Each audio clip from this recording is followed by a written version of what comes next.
Hello, everybody. Happy Thursday, May 12th. Looking forward to see what goes on tomorrow, which is Friday the 13th.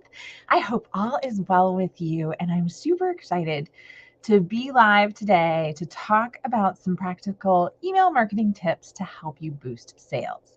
So let me set it up so that I can, hang on, got to change it so I've got my notes because I like having my notes when I'm presenting.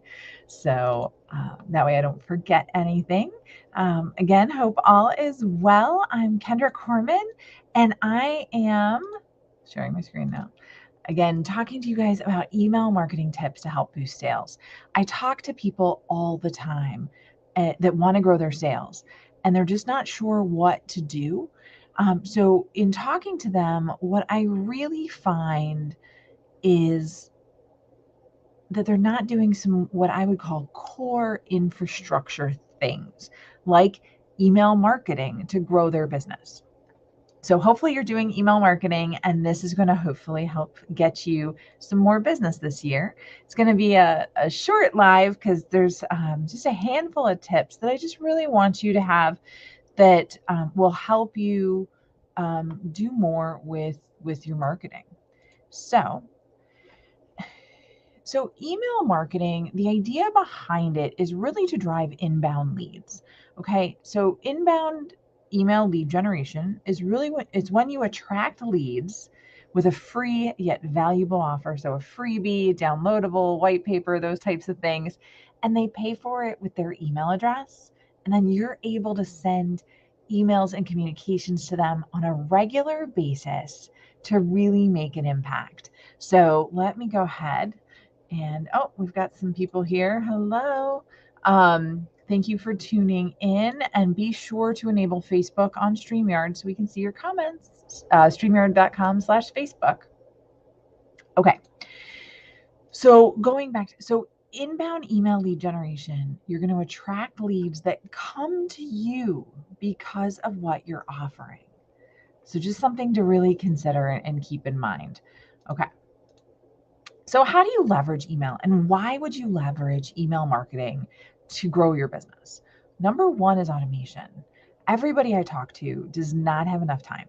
Nobody has enough time in the day to do everything that we want to do, right? So you can think about using and leveraging automation to help you grow your business. Think about, so if somebody downloads one of my downloadables, so you can look at kendracorman.com/5hacks as an example, goes to a landing page where people fill out a form, and then it sends them an email that delivers that downloadable to them automatically. I don't have to do anything with it. I have my 30-day downloadable with 30 days of social post ideas. Again, kendracorman.com/30 days if you want to test it out. But what it does is it sends automated email series to people with me not really having to do anything other than understand my audience and create those emails in advance. It also allows you to target. I love email marketing because you can segment and target people based upon a ton of things. Has someone downloaded both my 5 hacks and my 30 days? That's gonna probably be a higher scoring lead as we talk about lead scoring and lead qualification here. Higher scoring lead, a more qualified lead that would be interested in my services, right? So the more they download my content, the better off things are. And again, I can target people that have been on my list for a certain period of time, people that haven't clicked on anything in a long time, people that click on everything I send them, and I can send different messages to those people and try and convey that. And again, with targeting, I mean, I could do a whole hour and a half on targeting just because it's so good, but I won't do that for you right now. But that's one of the things that email marketing lets you do. Okay. It's measurable.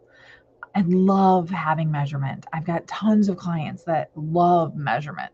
They love to know, how many clicks they're getting, where they're unsubscribes, how is their list growing over time.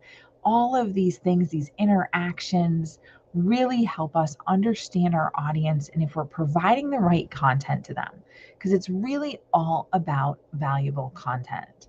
And then, of course, there's lead scoring and lead qualification. So, again, you're able to score your leads and identify how qualified your leads are based on your emails.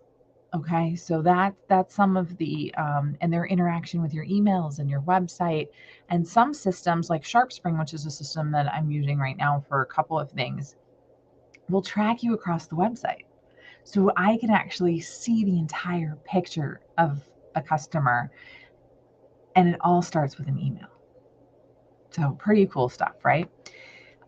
So we went ahead and put links into the chat here for kendracorman.com/30 days and kendracorman.com/5hacks. So if you're watching us in our Facebook group, you can go ahead and click on those links and sign up for the downloadables, one of them, both of them, to see what that series looks like, to better understand what I'm talking about when I'm talking about automation. Okay, so email is amazing.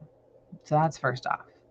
And I think it really helps you do better marketing with less resources.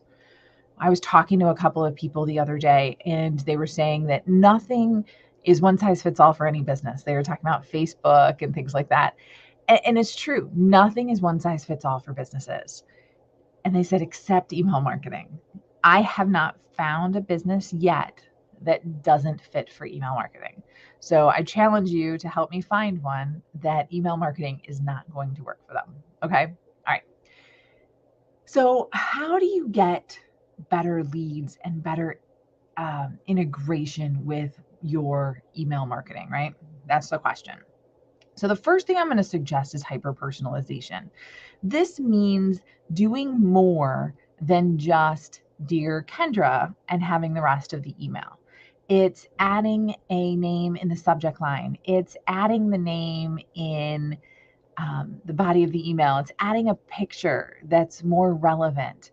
So we'll just pretend and say North Face. If I've only bought men's jackets for my husband, sending me new women's launch lines may not necessarily be the best of their ability, even though I identify as female. So you can add pictures and images and content based upon my interaction with your brand, and therefore hyper personalize all of the content to you, okay, and your audience. Another thing is to think about your reader first. It is always what's in it for me from your reader's perspective, okay? So can you should do a lot of your, not mine, not I. Again, hyper personalization is all about the reader. And then the content, of course, I forgot to do that. And then the content should be all about the reader also. Okay. Then, of course, there's great subject lines. I just went live a couple weeks ago, to talk about great subject lines. I'm actually going to be launching a new downloadable on subject lines because they're so important. But if you can create great subject lines that entice and engage your audience, the better off you're going to be. Okay. And then but again, if you can personalize your subject line, it can boost your open rates, like your real open rates, not the fake ones now, unfortunately, due to the Apple iOS 15 update that I talked about last week. But it can boost your open rates by as much as 26%. So again, reference your customers' pain points. Personalize the email subject line by mentioning their first name, their company name, their geographic location, their interests, their aspirations, whatever it happens to be, can really help you with that engagement. So then I'm going to recommend that you have clean, crisp copy, right?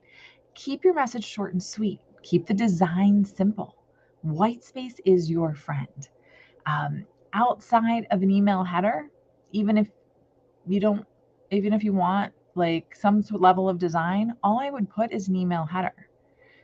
some sort of image that helps them identify that this email is from you. Outside of that, it should be mostly text. Those emails feel more authentic to people and are getting read and opened more than the ones that are overly highly designed newsletters. So, something to keep in mind if you have that opportunity. Now, that's not to say that email newsletters that have a lot of images and things like that aren't engaging, because they are and they can be. But again, you want to keep it very simple, easy to follow, mobile first. Again, short, sweet. The more you're going to have to scroll through on mobile, the worse things are going to be. And then use emojis. I've talked about this in my Facebook community earlier this week, but don't, for a writing tip, but don't be afraid to use emojis to grab attention. Now, I do caution you not to use like 800 emojis, and don't use obscure emojis because you might confuse people. And if you use too many, then it can become a little unprofessional and not fun. And then finally, don't use them, just use them. Make sure there's context and a reason to use them. But emojis can grab attention. So if it's in the subject line, that's a great place to put it. Changing out bullet points for emojis is another great way to spice things up. So again, just something to think about as you are working through your email marketing and trying to get people to take more action and read your emails, right? Then you need a clear call to action. Do not make me think. I should know exactly what you want me to do by the end of your email. So consider adding a sense of urgency. Buy now, sign up today. Motivate with action words like try, schedule, free trial, and then keep it short. You're thinking like 2 to 5 words. You could probably go to 6, but I don't think I'd go more than 6 words in a call to action, because you really want it to be short, sweet, and to the point. Schedule an appointment. Um, Try it today. Things like that are really going to help you create better emails that are going to get more results and more actions. Okay. So again, like I said, I'm going to keep this short and sweet because everybody is busy and has a lot to do. So let me go ahead and just re-summarize what we've got here. So you really want to be using email marketing to try and drive inbound leads. Inbound leads are going to drive to sales. You do that by having a freebie, a white paper, a checklist, a how-to list, things like that are going to grow your email list. And then you nurture those leads through automation where they get to know and understand you a little bit more. You can target them and then you can track your performance, which is amazing, right? Then I want you to think about how much personalization you can do for your emails. Okay, personalization is king. Hyper personalization, as personalized as you can get, not to be creepy, because there can be like creepy personalization. But as long as you know that information about them and they've offered it up and given it to you, you're free to use it. Okay. When it comes to personalization, one of the questions that I usually get is how much is too much? So I want you to think about just regular social situations. If you're getting information from another source and they didn't tell it to you, be very careful how you use that information, okay? Because then it starts to feel creepy. If they looked at your website and you're like, hey, you've got things left in your cart, that's okay because I gave you that information by adding it to my cart. You don't want to talk behind people's backs, okay? That's one of the tricks to this, is if you pretend you're in a regular social situation, and whether or not you would use that information is whether or not you should use that level of personalization in your email, okay? And then again, put your reader first. So hyper personalization, put your reader first. Use great subject lines. Do not be afraid to personalize your subject lines. Those are huge. Clean, crisp copy that's short, sweet, and to the point, but yet engages your audience. Okay, that's really important.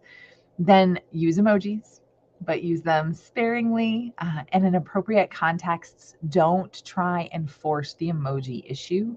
If you don't have to. And then have a clear call to action. Don't ever make anybody think about what they need to do next. So these are really, really simple, easy ideas to use that you can put into place right now. So if you're looking to make an impact on your sales right now, what I'm going to recommend you do is number one, if you're using email marketing, great. Take a look and see what you're sending. Is it short, sweet, and to the point? Could you add any more personalization to it? And what's your call to action? Okay, so think about those three things, analyze it, see what you think. If you have questions, message me, direct message me. I'd love to look at it, see what you're doing, learn from what you're doing, and share insights from the more than 45 email accounts that I manage on a regular basis. I'd love to share my learnings with you and take a look at what you have. And then, um, but yeah, just take a look at it, personalize it, and then if you want to grow your list, then start thinking about what could I give people for free that they would find valuable enough to pay me for that content with their email address. So hopefully you would feel valuable enough value to try my downloadables so you can give those a try.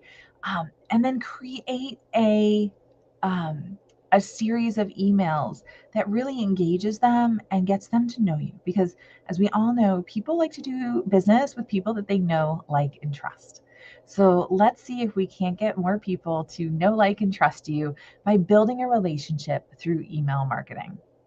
If you have any questions, please feel free to reach out. I would love to chat with you. And you could always enter them even if you're watching the replay and not live right now. Go ahead and enter them in the chat. I would love to hear from you. Again, thank you so much and have a great rest of your Thursday.